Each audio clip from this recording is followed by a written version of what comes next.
죽어도 좋다라는 제목으로 말씀을 전하겠습니다. 이게 신방을 다니다 보면 성도님들께서 이게 신방 후에 식사를 대접하시는 경우가 있습니다. 그러면 우리 성도님들 기준에 가장 맛있고 가장 좋은 것으로 많이들 대접하십니다. 특별히 저는 이렇게 가리는 음식이 별로 없기 때문에 웬만하면 다 맛있게 잘 먹습니다. 그런데 성도들께서 오해하지 마셔야 될 것은 제가 항상 식사할 때마다 하는 멘트이기도 하지만 제가 덩치가 큰 것에 비해 생각보다 많이 먹지 못합니다. 웃으실 줄 알았는데 안 웃으시네요. 덩치가 크면 엄청 많이 먹을 것이라고 생각하시는데, 그래서 제가 많이 못 먹으면 이상하다, 음식이 입에 맞지 않으신가, 좀 이상하다 생각하실 텐데 근데 그렇지 않습니다. 저는 정말로 생각보다, 물론 여러분에 비해서 많이 먹습니다. 덩치에 비해 많이 못 먹는다는 얘기입니다. 그런데 여러분, 제가 정말로 다 맛있는데 정말로 맛있는 음식을 먹었을 때 꼭 하는 말이 있습니다. 그것은 뭐냐면, 이 식당은 꼭 나중에 제 아내와 함께 와서 먹어야겠습니다 라고 말할 때가 있어요. 여러분, 정말로 기가 막히게 맛있는 걸 먹으면 가장 먼저 떠오르는 것이 바로 제 아내 그리고 우리 가족입니다. 왜 그럴까요? 내가 무언가를 너무나도 좋은 것을 접했을 때 내가 사랑하는 사람도, 내가 가장 아끼는 사람도 이것을 함께 경험했으면 좋겠다라는 마음이 절로 생기기 때문에 그렇습니다. 여러분, 우리는 지난 몇 주간 로마서 8장 말씀을 함께 나눴습니다. 로마서 8장은 정말 이 한 장의 말씀만으로도 우리가 구원받기에 충분하다 할 정도로 복음의 정수가 담겨 있는 것이 바로 이 로마서 8장이었죠. 특별히 바울은 우리의 구원이 삼위일체 하나님의 삼겹줄로 든든하게 보장되어 있다라고 선언하는 것을 우리가 알 수가 있습니다. 왜 그렇습니까? 성부 하나님 아버지께서 우리를 택하시어 우리를 의롭다 하셨고, 또 성자 예수 그리스도께서는 우리를 대신해 십자가에서 죽으시고 부활하셨으며 지금도 하나님 우편에서 우리를 위해 간구하고 계시기 때문에, 또 마지막으로 성령 하나님께서는 지금도 말할 수 없는 탄식으로 우리를 위해 친히 간구하시기 때문에 그런 것입니다. 그러므로 성부, 성자, 성령 하나님으로 구성된 이 구원의 삼겹줄, 이 은혜의 삼겹줄은, 사랑의 삼겹줄은 이 세상 그 어떤 것도 끊을 수 없다. 이것이 바울의 복음 선포였습니다. 여러분, 이보다 더 확실한 보장이 어디에 있겠습니까? 우리는 이 말씀만으로도 평생을 사실은 흔들림 없이 더 이상은 내가 구원받았나, 구원받지 않았나, 이런 근심과 의심 없이 기쁨으로 살아갈 수 있을 것 같습니다. 그런데요, 여러분, 이렇게 8장은 구원의 감격과 축제의 분위기로 끝나고 이제 9장으로 들어오는데, 이상하게 갑자기 오늘 본문 로마서 9장을 펼치는 순간 그 축제였던 분위기가 갑자기 싸늘해지는 느낌이 확 다가옵니다. 바로 1절, 2절 말씀 때문에 그런데요, 우리 같이 한번 읽어보겠습니다. 시작. 내가 그리스도 안에서 참말을 하고 거짓말을 아니하노라. 나에게 큰 근심이 있는 것과 마음에 그치지 않는 고통이 있는 것을 내 양심이 성령 안에서 나와 더불어 증언하노니. 아멘. 방금 전까지 승리의 찬가를 부르던, 구원의 찬가를 부르던 바울이 갑자기 내 마음에 큰 근심과 고통이 있다라고 고백하고 있어요. 분위기가 너무 확 달라지죠. 8장에서는 그토록 구원의 확신과 기쁨에 차 있었던 바울은 왜 갑자기 9장에 들어와서 내 안에 큰 근심과 끊이지 않는 고통이 있다라고 말하고 있는 걸까요? 그 이유는 내가 맛있는 음식을 먹으면 이 음식을 먹지 못하고 집에서 그냥 김치와 국을 가지고 밥을 먹고 있는 나의 가족이 생각이 나듯이, 내가 이 놀라운 구원을 받았고 이 구원의 감격과 그 은혜와 사랑에 충만한 기쁨이 넘치는 순간 탁 떠오르는 거예요. 뭐가 떠오릅니까? 아직도 구원받지 못한 자신의 동족 유대인들이 떠오른 거예요. 나는 이렇게 구원받아 하나님의 자녀가 되었는데 나의 사랑하는 동포들은 아직도 주님을 알지 못한 채 죽어가고 있는 것이 떠오른 것입니다. 바로 여기에 우리가 놓치기 쉬운 신앙의 본질이 있습니다. 바로 구원의 기쁨과 확신은 결코 나 혼자만의 것으로 끝나서는 안 된다라는 거예요. 내가 진짜 구원받았음이 감격이고 기쁨이라면, 이것이 확실하다면 우리는 자연스럽게 아직도 구원받지 못한 타인을 향해 애타는 마음, 안타까운 마음이 우리 안에 있어야 하는 게 정상이라는 거죠. 쉽게 말해 내가 천국 가는 게 분명해지면 자연스럽게 다른 사람이 지옥 가는 것도 그만큼 분명해지는 것이 우리의 마음이어야 된다는 거예요. 천국을 생각하는 사람은 지옥을 생각하지 않을 수 없다는 것입니다. 그런데 우리의 문제는 무엇입니까? 내가 구원받은 것은 너무나도 감사하고 기쁘지만 거기까지라는 거예요. 이게 그 다음으로 넘어가서 내가 받은 구원을 저 사람도 경험하게 해줘야겠다. 내가 받은 이 사랑과 은혜를 저 다른 사람도 받게 해줘야겠다라고 그것으로 그 다음 단계로 넘어가야 되는데 그러지 못한다는 것이 우리의 문제라는 것입니다. 내가 천국을 생각하면 다른 사람이 지옥 가는 것도 더 분명하게 보여야 되는데 거기까지 생각이 미치지 못한다는 거예요. 여러분, 이 세상엔 두 종류의 성도가 있습니다. 첫 번째 부류는 내가 정말 구원받았을까? 내가 진짜 하나님의 자녀가 맞을까? 평생을 구원의 확신을 얻기 위해 나는 구원받았나 안 받았나, 받은 것 같기도 안 받은 것 같기도 하고 이 씨름만 하다가 불행한 신앙생활을 하다가 세월이 다 흘러갑니다. 결국 천국에 가서야 내가 구원받았던 거구나.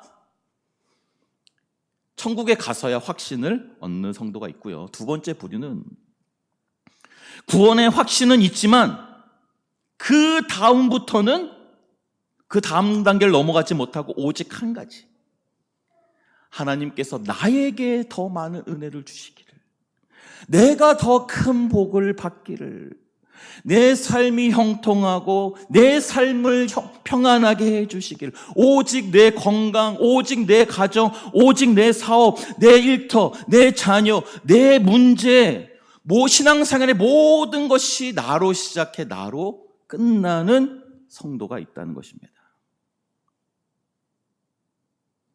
예배를 드려도 내가 은혜를 받았는가가 중요해요. 기도를 해도 내 문제가 해결되었느냐가 중요해요. 말씀을 들어도 오늘 내가 좀 감동을 받았나? 졸진 않았나? 헌금을 드려도 내가 이 헌금을 드리고 지금 복을 받고 있나? 온통 모든 것의 중심이 나예요.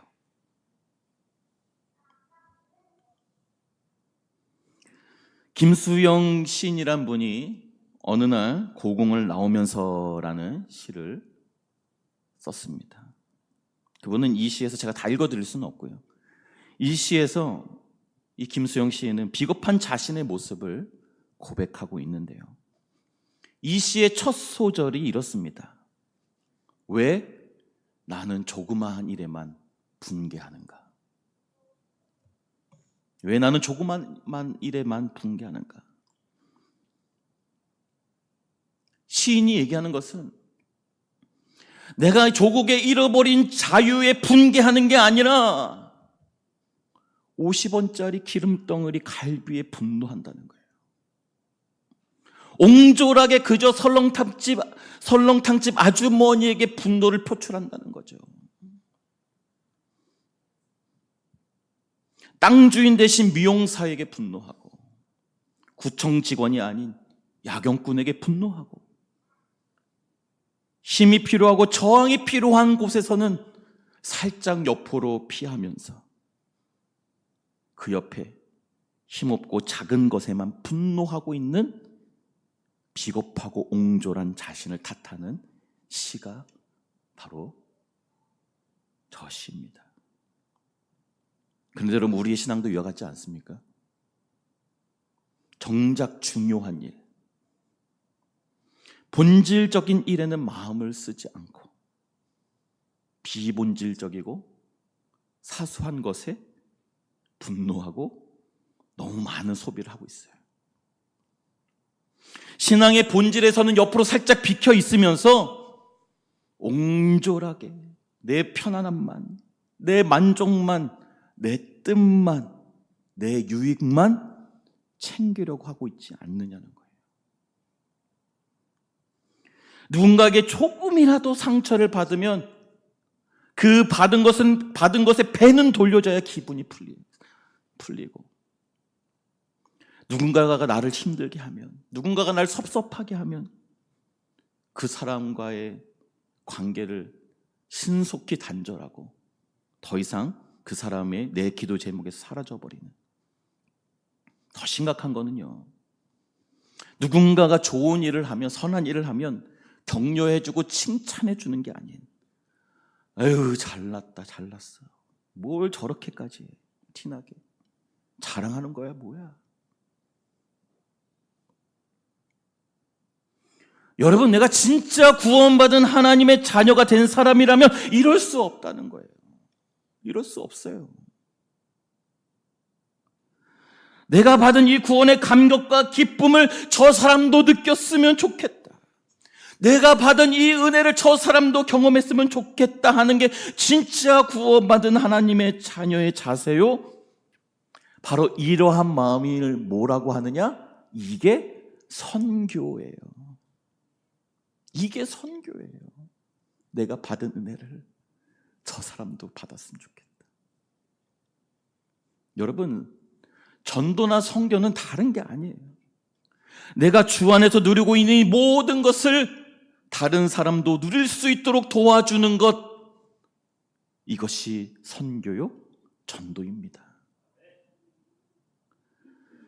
예전에 MBC 느낌표라는 프로그램에서 책을 읽읍시다라는 프로그램이 있었죠. 거기서 선정했던 도서인데요, 혼자만 잘 살면 무슨 재민겨라는 책이 있습니다. 혼자만 잘 살면 무슨 재민겨. 이 책의 저자 전우익 씨라는 분은요, 평범한 농사꾼입니다. 뭐 작가가 아니에요. 근데 이 책이 왜 이렇게 유명해졌냐면, 이분이 지인들과 9년간 주고받은 그 편지의 내용에 담겨있는 이분의 그 심오한 이 세상을 바라보는 그 관점이 많은 사람들에게 영감과 감동을 줘서 너무 유명해져서 책으로까지 나온 거죠. 근데 이 책의 제목이 사실은 우리 신앙생활의 핵심을 찌르고 있는 제목이라는 거예요. 혼자만 잘 살면 무슨 재미가 있겠냐. 혼자만 맛있는 거 먹으면 맛이 없거든요. 인생도 마찬가지. 혼자만 잘 살면 무슨 재미냐. 이것을 기독교 용어로 바꾸면 바로 선교가 되는 거예요. 여러분, 선교란, 전도란 이런 마음으로 하는 것입니다. 나만 천국 가면 뭐하냐, 나만 즐겁고 행복하면 무슨 재미냐. 그런데요, 바울의 마음은 사실 이보다 조금 더 높은 수준의 말을 오늘 본문에서 하고 있습니다. 구원을 확신하고 그 구원의 기쁨과 감격, 그 누구도 끊을 수 없는 그 예수 그리스도의 사랑으로 내 안에 충만해지자 곧바로 내 마음속에서 불쑥 튀어나오는 것이 뭐예요? 불신 이웃이, 불신 동포들이 생각이 난 것입니다. 3절 말씀 같이 읽겠습니다. 시작. 나의 형제 곧 고륙의 친척을 위하여 내 자신이 저주를 받아 그리스도에게서 끊어질지라도 원하는 바로다. 그리스도에게서 끊어질지라도 좋다. 근데 여러분, 이게 얼마나 대단한 말이냐면요, 사실 바울은 로마서 8장 39절에서 뭐라고 얘기했어요? 이 세상의 그 어떤 피조물도 우리를 그리스도 예수 안에 있는 이 하나님의 사랑에서, 이 하나님의 삼겹줄 사랑에서 끊을 수 없다라고 선언했잖아요. 그 무엇도 끊을 수 없다. 그런데 9장에 들어서자마자 내가 이 삼겹줄에서 끊어질지라도 저들이 구원받았으면 좋겠다. 무슨 의미예요? 내가 대신 죽어서 저들이 구원받을 수만 있다면 나는 죽어도 좋다. 죽어도 좋다. 근데 바로 여기에 바울의 위대함이 있는 것입니다. 여러분, 바울은 진짜 복음을 제대로 알고 있었던 사람이었다는 것이죠. 왜 그렇습니까? 지금 내가 대신 죽어도 좋다라고 말한 그 대상은 동포이긴 했지만 바울을 죽도록 괴롭히던 사람들이었다는 거예요. 바울은 복음을 전하는 과정에서 자신의 동족들 유대인들에게 수많은 고통을 당합니다. 특별히 40에 하나를 감한 매를 5번이나 맞았다라고 기록하고 있어요.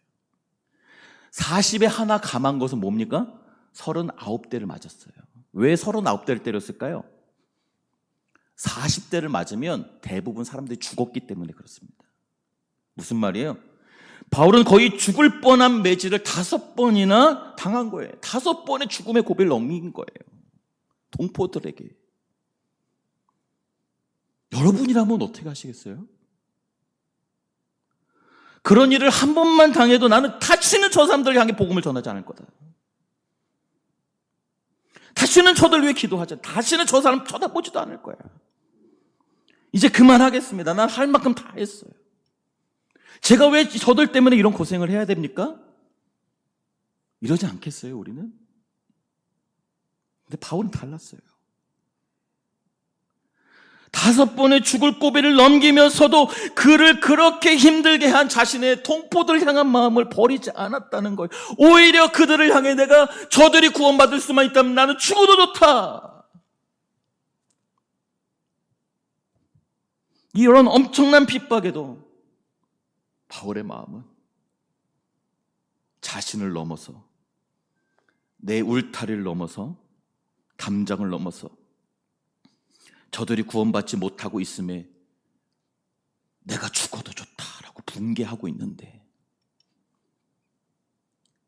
여러분, 우리는 어디에 분노하고 있습니까?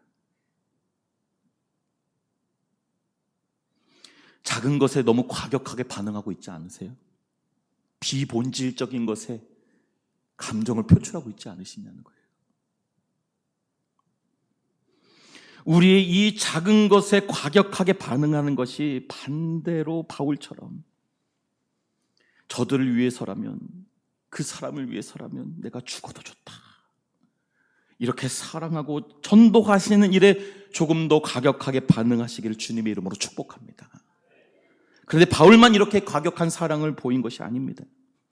출애굽기 32장을 보면 모세도 바울과 같은 비슷한 기도를 하고 있는 것을 알 수가 있어요. 이스라엘 백성이 모세가 십경을, 하나님의 말씀 받기 위해 산에 올라갔을 때 그가 내려오지 않자 금송아지 우상을 만드는 큰 죄를 범하게 됩니다. 그리고 모세가 내려와서 보니 난리가 난 거죠. 그리고 그 일로 인해 3,000명이 죽습니다. 그리고 모세가 이렇게 하나님께 기도합니다. 출애굽기 32장 32절 말씀입니다. 같이 읽겠습니다. 시작.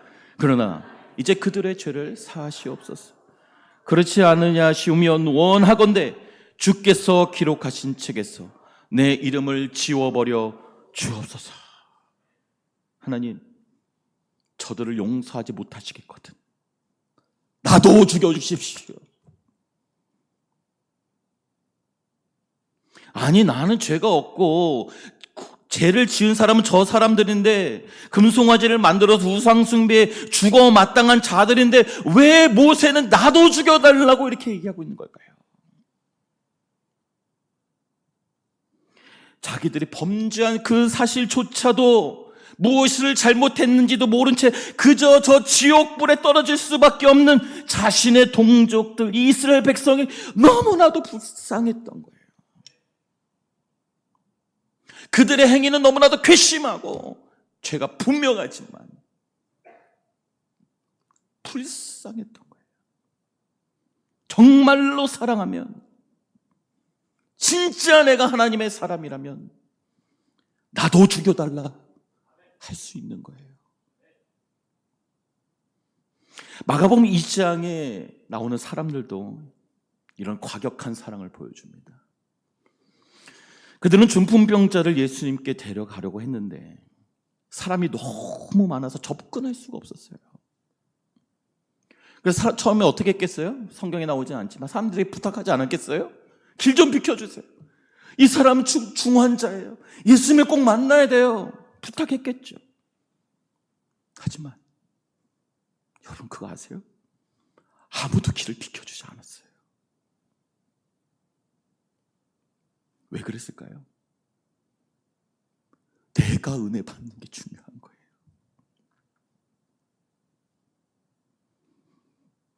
우리는 끝끝내 내가 은혜 받는 것만 생각하거든요. 내가 복 받는 게 더 중요하거든요. 다른 사람은 필요 없어요. 그 자리에 모인 모든 사람들이 다 그랬어요. 그런데 그 와중에도 이 친구는 꼭 은혜를 받아야겠다. 이 사람이 꼭 반드시 예수님을 만나 병고침을 받게 해야겠다 라고 자신의 울타리를 넘어가는 사람들이 있었다는 거예요. 자신의 안위보다. 아무도 길을 비켜주지 않지 어떻게 하지? 예수님께서 이 동네 자주 오시는 것도 아닌데, 다시 오지 않을 기회인데 다른 방법이 없을까? 그때 한 친구가 이렇게 얘기했겠죠. 야, 지붕을 뜯자.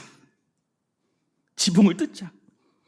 뜯어서 이 친구를 집안에 내려놓자. 야, 미쳤어? 말도 안 되는 소리야. 미쳤니? 그런데 이들은 그 미친 짓을 한 거 아니겠어요? 이게 얼마나 과격하고 말도 안 되는 일입니까? 지금 아래에서는요, 예수님께서 말씀을 전하고 계셨을 거예요. 그런데 여러분, 지붕 위에 올라서 지붕을 뜯으니 뭐 그냥 깔끔하게 떨어졌겠어요? 흙이 떨어지고 부스러기가 떨어지고 소리가 나고. 여러분, 그 광경을 보던 사람들이 얼마나 욕했을까요?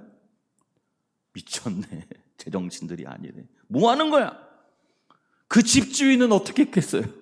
당장 쫓아올라. 뭐 하는 짓이냐고 지금.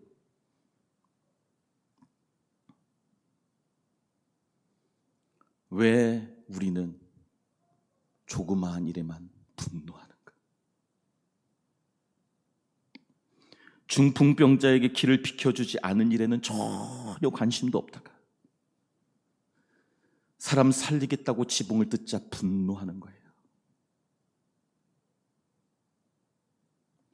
집주인도 올라서 미쳤냐, 당장 내려와라 소리쳤을 것입니다. 하지만 그들은 멈추지 않았습니다. 과격했어요.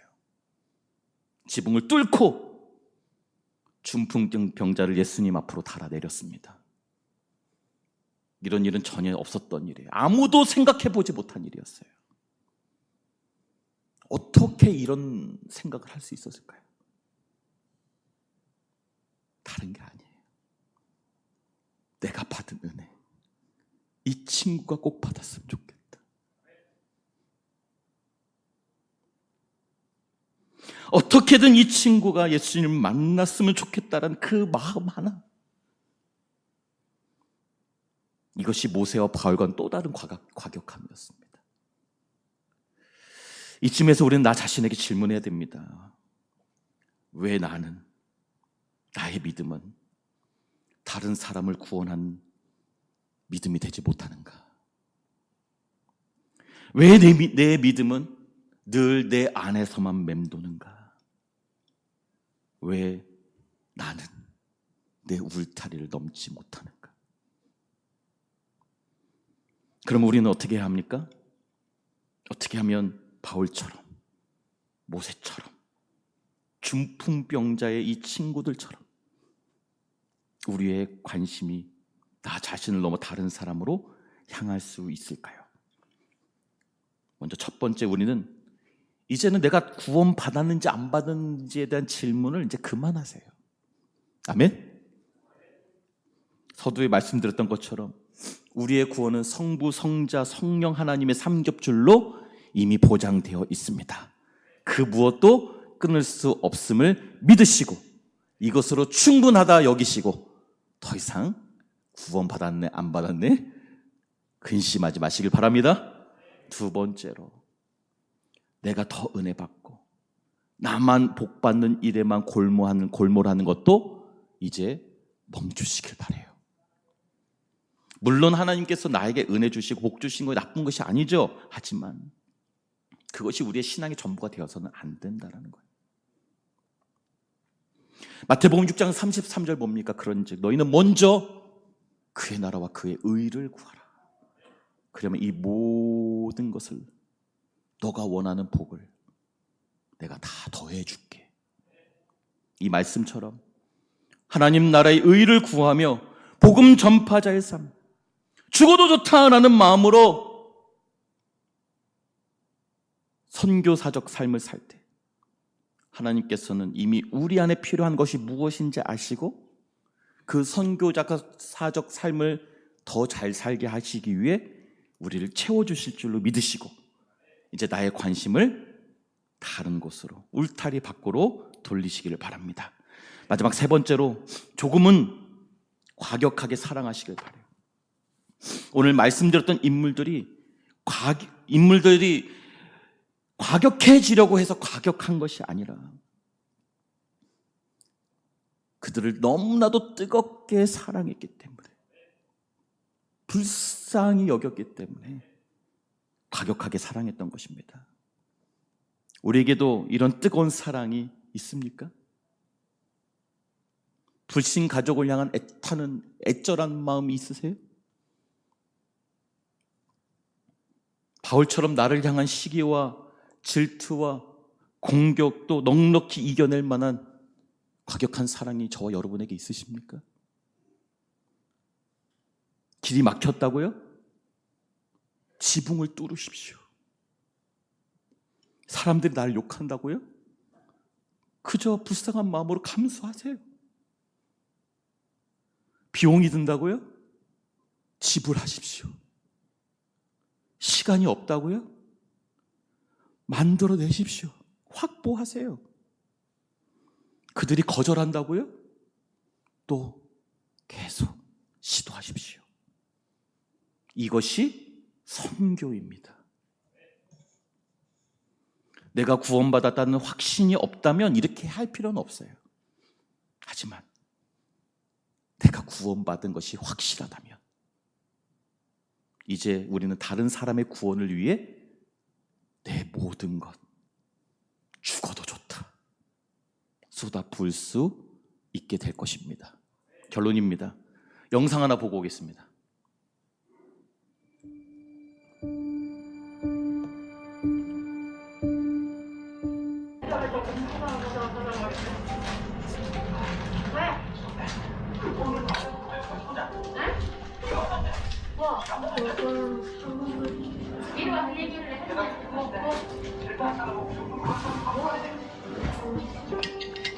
근데 뭐 그거 갖고 뭐 하려고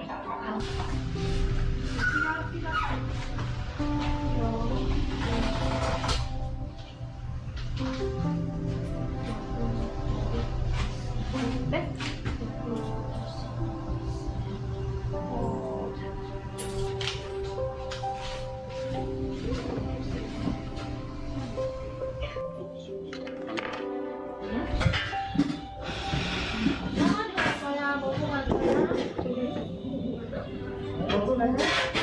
밥 먹고 싶어? 그럼 앉아. 뭐 해줄까?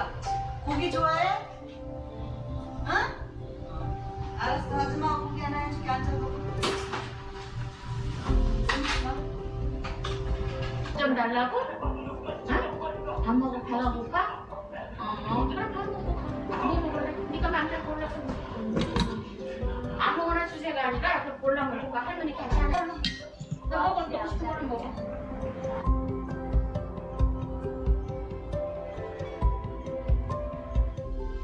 아이잖아. 아이가 배고프다는데 그냥도 줄 수 있는 거지. 한 끼 정도야. 매일 주는 것도 아닌데. 그냥 애한테 주는 거니까 내가 있는 거니까 주는 거. 나도 못 주지. 그러면 내가 있지. 식당이라는 사람이 그 엄마니까 다들.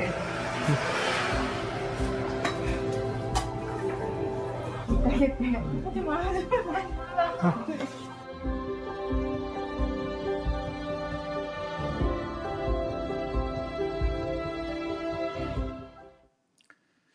저렇게 배고픈 아이만 봐도 불쌍해서 안타까워서 저렇게 밥을 챙겨주고 눈물을 흘리는데, 여러분, 우리 주변에는 아직도 그 주님의 사랑과 이 놀라운 은혜를 알지 못하고 지옥을 향해 달려가고 있는 우리 형제 자매들을 이대로 두실 겁니까?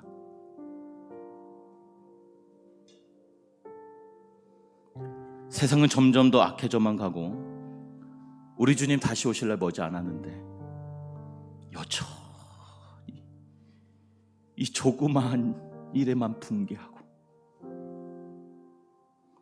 내 사랑하는 교회에게만, 가족에게만 화를 내며 언제까지 본질 아닌 것에 과격하게 반응하실 거예요?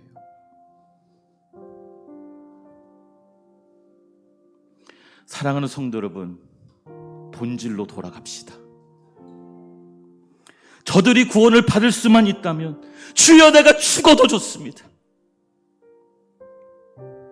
나를 공격하고 날 미워하는 그를 용서하고 사랑할 수만 있다면 주여 내가 뭐든지 하겠습니다. 오늘 말씀에 바울처럼, 모세처럼, 지붕을 뜯은 친구들처럼 이렇게 과격하게 본질적으로 사랑하심으로 진정한 하나님 자녀다운 성도, 선교사적 삶을 살아내는 저 여러분이 되시기를 주님의 이름으로 축복합니다. 같이 찬양하겠습니다.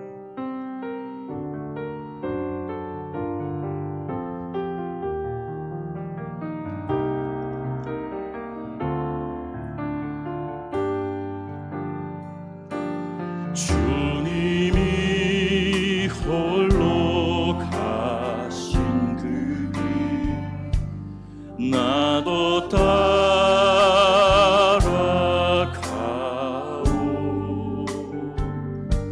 모든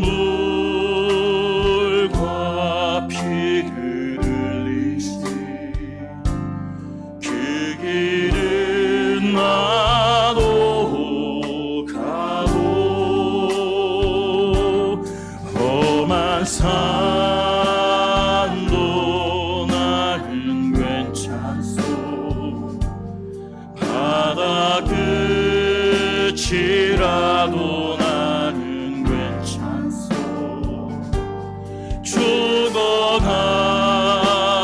죽어가는 저들을 위해 나를 버리길 바라오. 아버지 나를 보내주오. 나는 달려가겠소.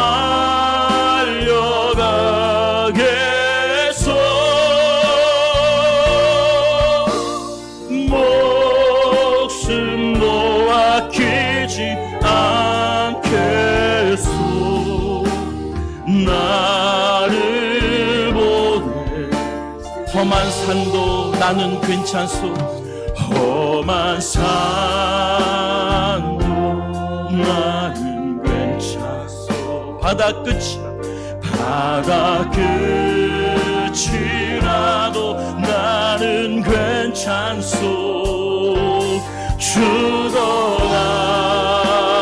죽어가는 저들을 위해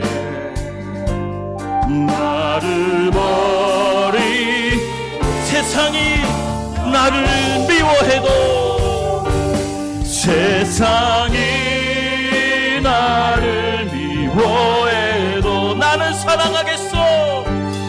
나는 사랑하겠어.